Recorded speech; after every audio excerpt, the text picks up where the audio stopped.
I'm going to show you another video of one of our customers and what technology's done for them. You have two surrender principles. One of them is an aggravated robbery out of the 199th District Court here in Collin County. Every day in the United States, a crime is committed. 7 days a week, 365 days a year, there are no holidays for criminals. Crime doesn't stop just because it's Christmas. An already stressed justice system needs to find new ways to become more efficient while maintaining a high level of security in its courts. In Collin County, Texas, the courts began to explore how video conferencing could help improve their justice system. Video conferencing was already one of the key solutions in use within Homeland Security in the county. I heard that they were looking at this technology for the court system, and I approached our IT director and talked about the success that we had had using the system. I think our county really stepped out of the box when looking at video conferencing systems. We really looked to see how we could implement it into our current system using the current laws that we have. We worked together as a collaborative team to come up with the ideas of how we can do it and do it right. Well, you know, I'm relatively new at this, but I think this is great. The improvements were felt right away. We have the ability now to have a time slot set up where the inmate can be walked into the arraignment room. The attorneys can be there present with that inmate, both the defense and both the DA's office attorneys, and all of a sudden the judge comes on a big screen TV and he's before the judge. As a result of significant growth in the county in recent years, the number of court cases and first arraignments have also grown, providing the spark for the judges to consider alternatives versus business as usual. But would the judges adapt to this new technology? Hello? Judge, Tim here. We'll be ready for you to come into the court in about 10 minutes. Well, and that's probably the hardest part of the system is to get the buy-in from everybody. And I will tell you, at least in the district courts here and where I am, the judges do buy into it. I wasn't totally sure how it would work when we started, but it frankly has worked very well. It's just as if everybody were in the same room. For the purpose of taking pleas, it has worked very well. How do you plead? The initial reluctance is the same reluctance we see. People are afraid to try new things. They don't know what's going to happen. So you have to get a buy-in from them. Start it, let's try it out, see what you really think after a period of time. That happened here. And there are many other savings and benefits as well. We've seen some cost savings, I guess, in vehicles. Transporting back and forth to court. By moving one prisoner from the jail to the courthouse, there's a cost associated with that. The sheriff doesn't have to expend personnel to safeguard the transportation of prisoners back and forth to the courtrooms. We still have to have a person walk that person into the video arraignment room and stay there with them, but we're not having the logistics of planning people to be here to pick up, bring back, transfer back into our system. Also booking in, booking out, going to court and all that process. There's no chance of an inmate escaping while being transferred to court. There's also a cost with regard to having the prosecutor spread out to multiple courts rather than just concentrated into one court. As the efficiencies of video conferencing became apparent, use of the technology expanded beyond the walls of the court building.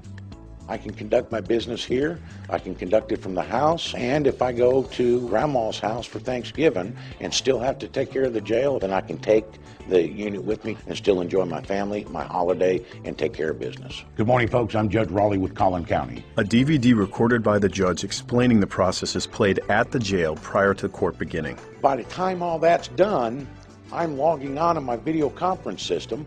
They've emailed me the paperwork through a PDF file, so I'm actually looking at one monitor that tells me what the paperwork is, and then I get to see the defendant, and we get to talk to them, and it's very quick.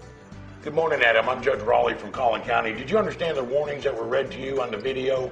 The biggest benefit that I have is the immediacy of it. Yes, sir. The ruling in Collin County is video conferencing has proven to be a success.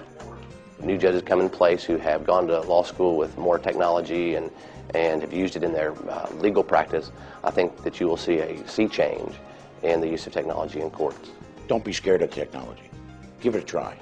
Let your imagination run with it, and do it with an open mind. You're going to become more efficient with this program.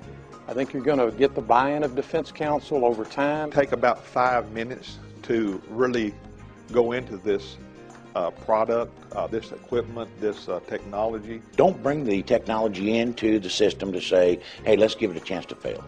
Bring it into the system and give it a chance to succeed. Okay, so one of the things I want to point out is that when Collin County first came to us and talked about their desire to deploy technology solutions, it wasn't just about video conferencing. It was also about web and audiovisual integration for the audio and within the courtroom so that multiple people who were on site versus off site were able to view all of the arraignments and magistrations happening. They needed systems in their jails. They needed systems in their juvenile detention centers. They started using those systems to diagnose psychological issues and for telepsychiatry. And then they branched out with the use, as they said, into their homeland security initiatives in their emergency operations centers. And so their sheriff's department, their fire department, the county courts, the juvenile systems and correction facilities all branched together. And they all took their little pockets of budget and funding that they had and they pooled it together to build one big communications network for the entire county. So that's what I'm talking about when I talk about collaboration. If you really look around at who you're doing business with and who you need to communicate with, what access do you need to resources that other individuals have that maybe you don't have, and you really start to form a communal approach to this, you'll build a co-op and a consortium and partnerships where you can branch together pools of money for the greater good of everybody involved. And there are also government federal grants available that facilitate those types of partnerships to build these initiatives. And so after Collin County began this project, we were able to write a justice assistance grant for them that gave them another $200,000 to expand their project now into multiple other counties. So now we have City of McKinney, we have Collin County, we have Denton County, and Dallas County, all involved in this entire infrastructure setup that's being using technology in a multitude of different collaborative ways. But it's not the products that are innovative, it's you folks, it's you customers that we have that think about the different programs that you want to develop, the different services you want to deliver and receive. And it makes the use of the technology itself innovative. And so we're not focused on every single product, we're focused on an end-to-end solution that's going to give you access to those resources that are out there and available that either you're not aware of today or that you didn't even realize could be used in a multitude of different ways by several different individuals. So here's all the trends that we're seeing right now where funding is available. And this is typically federal funding, again, in the way of grants that you guys can apply for. And a lot of them pool together public and private sector industries. So there is a big shortage of different workers out there in the industry. We've seen quite a bit of funding diverted toward building up our healthcare workforce because we do have a shortage of nurses and physicians. Today we've got a lot of retirees that are going out there. So how do we recruit and retain medical personnel and get them into these education facilities? And how do we then take the retired workers and get them into mentoring and professional development programs? Because the experience that they have is vital to the new workforce that is coming into the hospitals and urgent care centers and emergency facilities that are out there. And technology can facilitate those types of partnerships. A lot of continuing medical education that's government required, and technology is used to facilitate training on multiple levels. Greater access to multiple areas of expertise and specialization in a multitude of industries, whether you're in oil and gas and energy, and the specialization that you hold can be utilized for a multitude of different firms, whether you're in a new energy resource organization and you're training displaced workers on how to work in those types of new facilities. There's all funding available for that. Rural outreach programs right now are huge, huge amounts of funding that are out there for the delivery of job training, distance learning, and telemedicine services to rural geography areas, populations of 10,000 and less. We're talking about pools of $500,000, $1 million for technology that will allow the facilitation and receipt of programs and services to level the healthcare and education experiences for folks in those areas.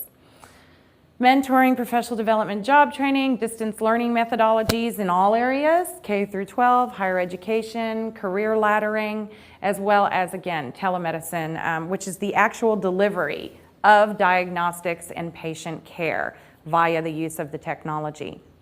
We've got a great story right now. We worked with the University of Arkansas Medical and Sciences College, and they are actually purchasing 600 telepresence endpoints, and an infrastructure across the entire state of Arkansas to deliver ongoing medical care in neonatal areas for the state, because it is so rural and they can't deliver patient care. And that's going to be utilized as well because they're a medical university to intern and train nursing students and physicians in all of these different diagnostics and patient care programs. It's a huge, huge statewide project, but they wrote a broadband opportunity grant with the grant services team in order to receive the funding for that. And they pulled together urgent care centers, first responders, as well as their university folks to build a consortium to write that grant and receive that funding. So let's talk about some of the funding vehicles that are available. Did any of the folks that come in later, you guys work with any schools at all? You do? Yes. Do you guys utilize E-rate today? We do. You do? Okay.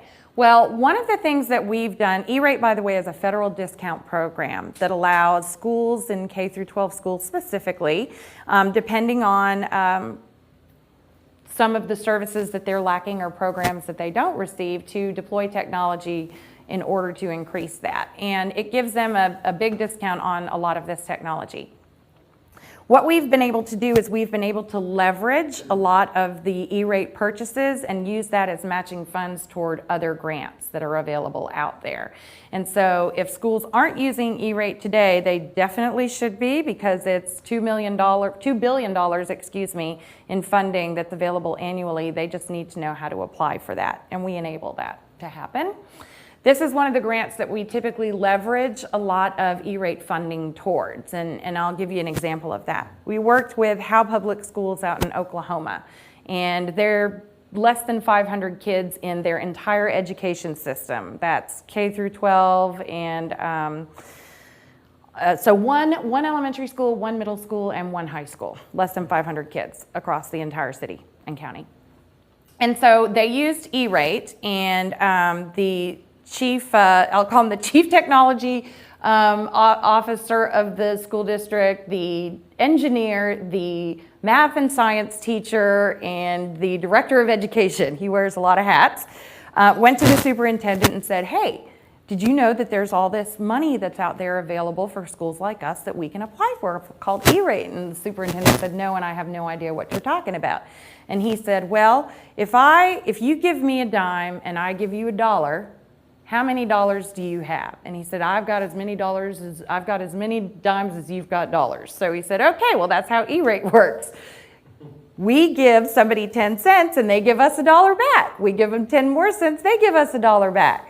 So what they did was they had about $20,000 worth of E-rate that they had to apply for, and they leveraged that toward a $500,000 rural utilities services grant. And next thing you know, they had $520,000 available to them to put in a distance learning network. And so our grant services department actually wrote that grant for them, and that school has since received over $6 million in funding in the last 8 years. And they have built up an amazing distance learning program, and their kids now actually teach other kids in schools all across America. They've developed a student becomes the teacher program, and they've participated in academic contests nationwide, and it's just an awesome story. But the Rural Utilities Services funding is $500,000 specifically for equipment that will deliver distance learning or telemedicine services to rural communities with populations of 10,000 and less. And so if you guys fall into those categories and there are programs and services that need to be received or delivered, this is funding that's available to you. There's also a grant that we work on called Career Pathways Through Innovation, and this is actually for a university or a community college to take advantage of. It's $500,000 to $2 million, and it's specifically for the development of jobs. So they recruit from the Workforce Investment Board's pool of job applicants, and they get them into the college, and specifically the college has to provide education in what's called a high growth, high demand industry. And so your workforce investment boards are responsible for knowing that information and providing those statistics, but I can tell you that some of those include infrastructure, construction, and engineering. Some of those include healthcare. Some of those include new energy, community growth. And so a lot of those industries will actually provide a percentage of jobs after these folks graduate from those career programs. So it requires a consortium, again, a partnership of your workforce, a 2-year college, a higher education university, and a high demand, high growth industry employer, or 2 or 3. But we actually looked at Lockheed Martin for one of these grants a couple of years ago. And unfortunately, we couldn't get everybody pulled together fast enough. But Lockheed Martin was going to be the high demand industry employer in the area of aerospace engineering. And we're going to employ a percentage of workers who graduated from one of these programs. So we're still actually talking about that. Maybe that'll come to fruition one of these days. Another area, nursing education practice, quality, and retention. So this is specifically for any institution that provides an accredited nursing degree.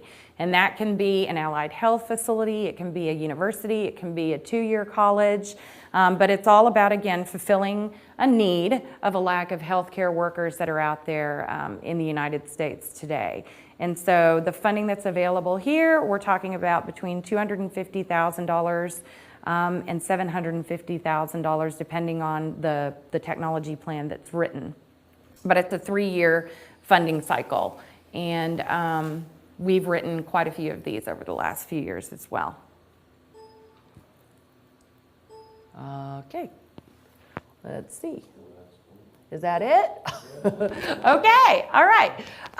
So the point being that a lot of funding is now available and out there for the facilitation of the use of technology, and we can certainly assist you with learning more about how you can fit in to those types of programs and develop these types of projects. But as the judge said, don't be scared of technology, embrace it, because it's definitely here to stay.